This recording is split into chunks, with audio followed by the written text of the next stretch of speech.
नमस्कार दोस्तों, स्वागत है आपका स्टडी फॉर सिविल सर्विसेज में। इस वीडियो में मैं बताऊंगा आपको इंटर स्टेट काउंसिल के बारे में। देखिए, इंटर स्टेट काउंसिल बड़ा इंपॉर्टेंट टॉपिक है क्योंकि अभी लेटेस्ट ये 9 अप्रैल को मीटिंग भी हुई थी इंटर स्टेट काउंसिल की 11-12 साल बाद। तो इसलिए काफ़ी इंपॉर्टेंट है और एग्जाम में आप पूछा सकता है। देखिए, सबसे पहले तो इंटर स्टेट काउंसिल का मतलब ये होता है कि देखिए, शब्दों में ध्यान दीजिए। इंटर स्टेट मतलब अगर स्टेट्स के बीच में कोई भी डिस्प्यूट है, कोई बेटर कोऑर्डिनेशन हो सकता है, कोई कॉमन इंटरेस्ट है, कोई कॉमन इशू है स्टेट्स के बीच में या फिर यूनियन टेरिटरीज के बीच में, तो उन सब से रिलेटेड है ये इंटर स्टेट काउंसिल। आर्टिकल 263 में साफ साफ लिखा हुआ है कि जब भी प्रेसिडेंट को लगेगा कि ये इंटरेस्ट में है इंडिया के स्टेट्स के लिए और यूनियन टेरिटरीज के लिए कि एक इंटर स्टेट काउंसिल ये की जाए, बनाई जाए, और जिससे अगर कोई डिस्प्यूट्स है या फिर कोई गवर्नर का है कुछ रोल है, कुछ सेंट्रल स्टेट के बीच में कुछ कॉमन इश्यूज हैं, कुछ कॉमन इंटरेस्ट है और कुछ एजेंडा है, कोई बेटर कोऑर्डिनेशन हो सकता है, तो इसके लिए इंटर स्टेट काउंसिल बनाई जा सकती है। तो देखिए, मेन पॉइंट सबसे पहले याद रखिए कि इंटर स्टेट काउंसिल आर्टिकल 263 के अंडर है ये, और ये परमानेंट कॉन्स्टिट्यूशनल बॉडी नहीं है। मतलब ये ऐसा नहीं कि जरूरी की बनाई दी जाती, कॉन्स्टिट्यूशन जब बना था तो इसीलिए ये बनाई गई 1990 में। ये लिखे हुए हैं, इसके प्रोविजंस हैं कि अगर जब प्रेसिडेंट को लगेगा ऐसा, इस्टेब्लिश कौन करेगा इसको? प्रेसिडेंट करता है। ये आप याद रख लीजिए एकदम ध्यान से, ये ऑप्शन में आ सकते हैं। और ये किस चीज़ के लिए की जाती है? अगर कोई डिस्प्यूट है स्टेट के बीच में, स्टेट्स के बीच में, स्टेट और यूनियन टेरिटरीज के बीच में, इन सब के बीच में कोई कॉमन इंटरेस्ट है, कोई बेटर कोऑर्डिनेशन हो सकता है पॉलिसी का, तो इसलिए इंटर स्टेट काउंसिल बनाता है प्रेसिडेंट। उसमें चेयरमैन होते हैं पीएम, और भी उसमें जितने भी सीएम्स होते हैं स्टेट के, chief minister plus union territories के, तो ये सब लोग होते हैं इसमें कुल मिला के। जितने भी स्टेट और यूनियन टेरिटरीज के बीच में अगर कोई मुद्दा है, कोई डिस्प्यूट है, कोई इशू है, कुछ और बेटर किया जा सकता है, जो फेडरलिज्म जैसे कॉम्पिटिटिव और ये सब जो चीज़ें हम सुनते रहते हैं कई बार, कोऑपरेटिव फेडरलिज्म और ये सब, इन सब को बेटर करने के लिए इंटर स्टेट काउंसिल की ये परिभाषा दी हुई है। तो इसमें 263 में ये लिखा हुआ है साफ साफ कि जब भी इसको लगेगा, जब भी सॉरी जब भी प्रेसिडेंट को लगेगा, प्रेसिडेंट ऑफ इंडिया को लगेगा कि ऐसा पब्लिक इंटरेस्ट में जरूरी है कि इंटर स्टेट काउंसिल बनाना चाहिए, तो वो बनाएगा। और इनके लिए देखिए 3 इश्यूज हैं, इनके 3 ड्यूटीज हैं इनकी। कोई डिस्प्यूट है अगर किसी स्टेट के बीच में या फिर यूनियन टेरिटरीज के बीच में, उनको रिजॉल्व करेंगे। कॉमन इंटरेस्ट है कोई यूनियन और स्टेट का, उनके साथ रहेंगे। कोई ऐसी पॉलिसी है जिसका बेटर कोऑर्डिनेशन करना चाहिए, तो उसके लिए रहेंगे ये। ठीक है, तो इसीलिए ये आप याद रखिएगा, इसको स्टैब्लिश कौन करता है? President. It shall be lawful for the president, तो प्रेसिडेंट करता है। और ये देखिए 3, अगर आपको आयोग के नाम पता हो, एक सब ये सरकारिया कमीशन है, एक पूंछी कमीशन है, और एक ये 2 है एडमिनिस्ट्रेटिव रिफॉर्म कमीशन। ये तीनों ही कमीशन जो है ये सेंट्रल स्टेट के रिलेशन के लिए बनाए गए हैं, उनको बेटर करने के लिए, गवर्नर के रोल के लिए, और भी जितने डिस्प्यूट मुद्दे हैं उन सबको सॉल्व करने के लिए। तो सरकारिया कमीशन जो था उसने ये रिकमेंड किया था कि ये ऐसा इंटर स्टेट काउंसिल बनाना चाहिए, और फाइनली गवर्नमेंट ऑफ इंडिया ने, यानी कि प्रेसिडेंट ऑफ इंडिया ने बनाया 1990 में।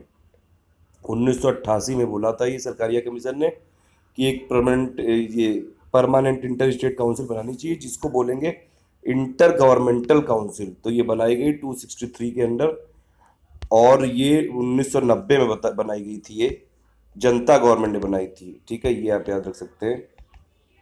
तो ये किसने बनाई थी? जनता गवर्नमेंट में वीपी सिंह की जब गवर्नमेंट थी उन्होंने बनाई थी ये। फंक्शन ड्यूटीज मैं बता चुका हूँ कि ये सिर्फ एक रिकमेंडेटरी बॉडी होगी, एडवाइस करेगी ये। देखिए, एक और चीज़ है, एक आर्टिकल 131 होता है, उसमें सुप्रीम कोर्ट भी ज्यूरिसडिक्शन कर सकती है अपना, कि अगर कोई लीगल कंट्रोवर्सी हो गई है किसी 2 स्टेट गवर्नमेंट के बीच में, तो उसमें सुप्रीम कोर्ट मीडिएट कर सकती है 133 आर्टिकल के अंडर, और सुप्रीम कोर्ट उसको सॉल्व भी कर सकती है। लेकिन जो इंटर स्टेट काउंसिल है ये सिर्फ एक रिकमेंडेटरी बॉडी है, ये सिर्फ एक एडवाइजरी बॉडी है, क्योंकि जो इंटर स्टेट काउंसिल के रिकमेंडेशन होंगे वो सिर्फ एडवाइजरी होंगे, वो बाइंडिंग नहीं होंगे कि वो। और जैसे कोर्ट अगर करेगी 131 आर्टिकल के तहत सुप्रीम कोर्ट, तो वो बाइंडिंग होगा। तो ये दोनों चीज़ याद रखिएगा। बाकी मैंने आपको बता दिया, कोई स्टेट का कॉमन इंटरेस्ट है या फिर किसी पॉलिसी को बेटर कोऑर्डिनेट किया जा सकता है यूनियन और स्टेट को साथ लाके। और भी कुछ मुद्दे हो सकते हैं जिसको कि चेयरमैन जो होगा काउंसिल का यानी कि पीएम वो डिसाइड कर सकता है। तो ये सब चीज़ों के लिए बनाई जाती है इंटर स्टेट काउंसिल। कंपोजिशन इसमें क्या क्या है देखिए, जो इसमें लिखा हुआ है, जो गैजेट ऑर्डर निकला था उससे मैंने देखा कि पीएम तो है वो चेयरमैन बनेंगे हमेशा इंटर स्टेट काउंसिल के। चीफ मिनिस्टर जितने भी स्टेट हैं यूनियन टेरिटरीज है वो भी पार्टिसिपेट करेंगे। जहाँ पे यूनियन टेरिटरीज में एडमिनिस्ट्रेटर हैं, जहाँ पे लेजिस्लेटिव असेंबली नहीं है, दो ही जगह सिर्फ यूनियन टेरिटरीज में लेजिस्लेटिव असेंबली है, दिल्ली और पुडुचेरी में। तो बाकी जो 5 हैं उनके जो एडमिनिस्ट्रेटर हैं वो पार्टिसिपेट करेंगे। प्लस इसमें 6 कैबिनेट रैंक के मिनिस्टर होंगे और उनमें से एक होगा होम मिनिस्टर। तो ये सब होंगे, ये सब मिला के इंटर स्टेट काउंसिल बनाएंगे। और जो 6 कैबिनेट मिनिस्टर होंगे उनको chairman of the council nominate करेंगे यानी कि पीएम करेंगे।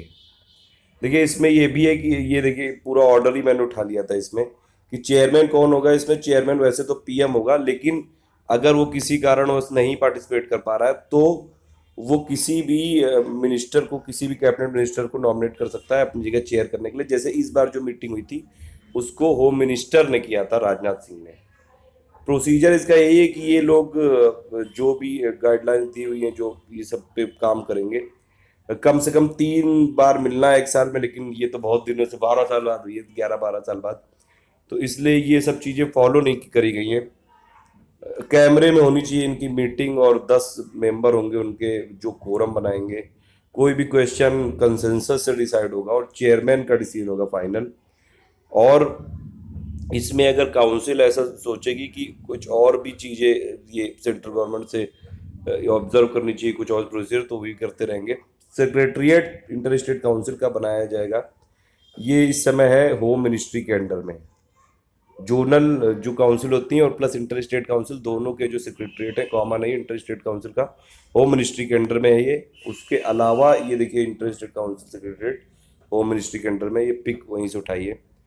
मतलब ये है कि ये कुल मिला के 1967 तक आप देखें तो सभी जो गवर्नमेंट थी वो कॉमन पार्टी की थी, कांग्रेस की थी। उसके बाद से फिर नई पार्टीज आना चालू हुई, तो कई सारे इश्यूज इवॉल्व हुए, कई सारे डिस्प्यूट इवॉल्व हुए। लेकिन इंटर स्टेट काउंसिल की मतलब बनने के बाद भी 1990 में बन गई थी, कोई मीटिंग नहीं हुई बहुत दिनों तक। अभी भी देखिए आप 11-12 साल बाद मीटिंग हुई है। लेटेस्ट ये मीटिंग हुई है 12 साल के बाद हुई करीबन, और ये दिल्ली में हुई है। और भी बहुत सारे मुद्दे थे इसमें, रोल ऑफ गवर्नर के लिए, सेंटर स्टेट रिलेशन के लिए पूछी कमीशन जो था बनाया गया था 2005 में, उसके रिकमेंडेशन इसमें डिस्कस किए जाएंगे गए। और भी कई सारी चीज़ें हैं इसमें, जैसे सरकारिया कमीशन ने जो रिकमेंडेशन दिए थे उसमें तो इंटर स्टेट काउंसिल ने कुछ रिजेक्ट कर दिए थे 35। तो इस बार की जो मीटिंग है वो राजनाथ सिंह जी ने अटेंड की थी, होम मिनिस्टर, और इसमें फाइनेंस मिनिस्टर अरुण जेटली भी थे। तो ये इंटर स्टेट काउंसिल के बारे में सब कुछ है, आप देख सकते हैं। मतलब इसमें मेन पॉइंट ये याद रखना है कि ये परमानेंट कॉन्स्टिट्यूशनल बॉडी नहीं है। आर्टिकल 263 में लिखा हुआ है कि प्रेसिडेंट जब भी चाहेंगे पब्लिक इंटरेस्ट में बनानी चाहिए तो बना देंगे, और तो इसको स्टैब्लिश कौन करेगा? President of India. ये बेसिक पर्पस क्या है? डिस्प्यूट, कॉमन इंटरेस्ट या फिर बेटर कोऑर्डिनेशन होने के लिए सेंट्रल और स्टेट के बीच में। अगर कोई और डिस्प्यूट के लिए एक और चीज़ है कि आर्टिकल 131 याद रखिएगा, जो कि सुप्रीम कोर्ट के पास पावर है कि वो कोई लीगल डिस्प्यूट है स्टेट के बीच में तो वो उसको रिजॉल्व कर सकता है। तो ये पहले भी कई बार इंटर स्टेट काउंसिल बनाई गई हैं आर्टिकल 263 के अंडर में, जैसे कि सेंट्रल काउंसिल ऑफ हेल्थ बनाई गई है, central council of local government and urban development बनाई गई है, और भी कुछ रीजनल काउंसिल बनाई गई सेल्स टैक्स के लिए, central council of Indian medicine बनाई गई, सेंट्रल काउंसिल ऑफ होम्योपैथी बनाई गई। तो ये सब कुछ है इंटर स्टेट काउंसिल के बारे में। इंडियन पॉलिटी का बहुत इंपॉर्टेंट चैप्टर है। Thank you for listening, please do like and share.